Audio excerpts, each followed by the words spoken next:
So we are at the tail end of all things here. This is the very last video and I've got some questions to answer, so let's dive right in. Number one is, what is the difference in art and non-art? Excuse me. Okay. As an art major, I absolutely love this question because what is art always leads to such rich discussions. Art is characterized by a creative or imaginative talent that produces something which expresses technical proficiency, beauty, emotion, concepts, or any combination of the four. Non-art is specified as the complete rejection of these ideas.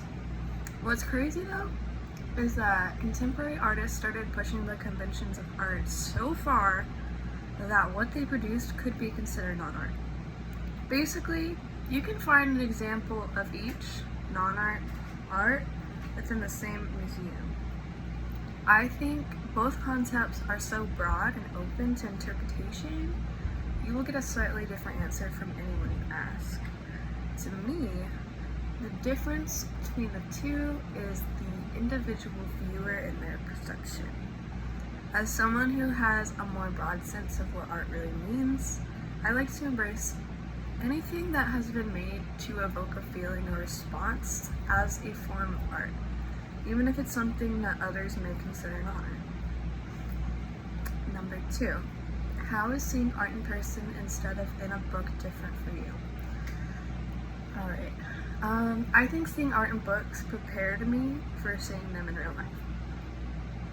I'm grateful to have taken so many art history courses prior to this experience because it made each individual piece so much more special. I was purely amazed every time I turned a corner and saw a piece of art that I have been studying for years. I even found my jaw on the floor on multiple occasions, which I'm sure y'all saw. Seeing these pieces in person reminded me of random facts that I had tucked away in the vault. And I always appreciate when an external force can create connections in parts of my brain, one brain, that I haven't used in years. I remember walking through the Museum of Modern and Contemporary Art in Rome, and I hadn't done any research, so I was not prepared to see the things I was about to see.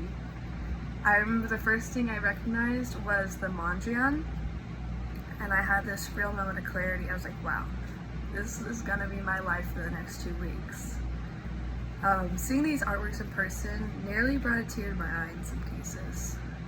Another thing to mention, just kind of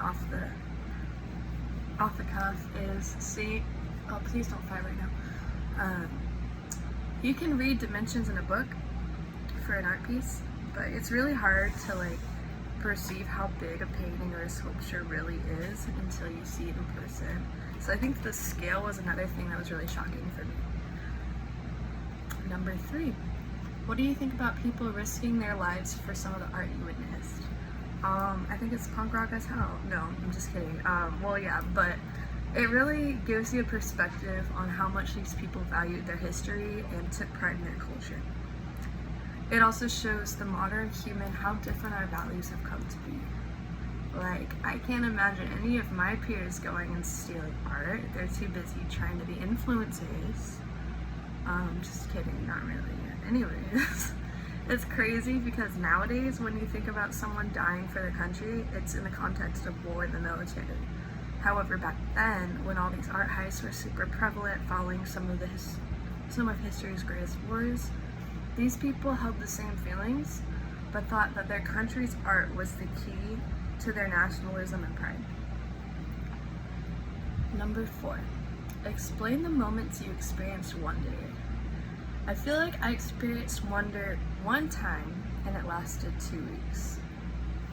No, but okay. Honestly, stepping out onto Italian soil for the first time and then traveling through that mall train depot thing and thinking, man, I have never seen anything like this in the United States. And then the initial shock of stepping out into the open air, experiencing all the crazy traffic, all the pedestrians, and seeing all these ornate buildings and the vertical hotel signs. Let's not do that right now, thank you. Hotel signs. face. I lost my face. It made me feel like I was in a movie. No. Sorry about that. Okay. Approaching the Coliseum was another moment. I was winded and sweating profusely, trying to arrive on time, but I couldn't stop looking up and just smiling at this magnificent structure. I also remember stepping into the Sistine Chapel, which was probably one of the most exciting things for me leading up, and just seeing how detailed and how much work had been put into every single square inch of this place. I could sit here and think about every time I felt that sense of childlike wonder, but I think I would miss the assignment deadlines, so I'm gonna keep it moving. Alright, final question, number 5. How do you think this trip and your experience will affect your future self, and why? Studying abroad has been something on my radar for years now, but I always let finances and my crippling anxiety hold me back. It took until my senior year for me to finally say, okay, you're doing this now or never. Or you can wait till grad school, but like that would suck. No offense. No offense to the grad student. So I decided to bite the bullet, make the decision on my own. I had been secretly hoping that one of my classmates would say they were going, or that someone in my life would convince me, but I realized that this experience is gonna have to start with me. And now, coming out on the other side of it, I keep telling everyone here at home that I feel like I've learned more in the past 2 weeks than I have in the past 2 years. Which is crazy, but I really believe that. This trip gave me so much more confidence in myself, my independence, my intuition, and my patience, which has made me so excited to continue traveling for the rest of my life.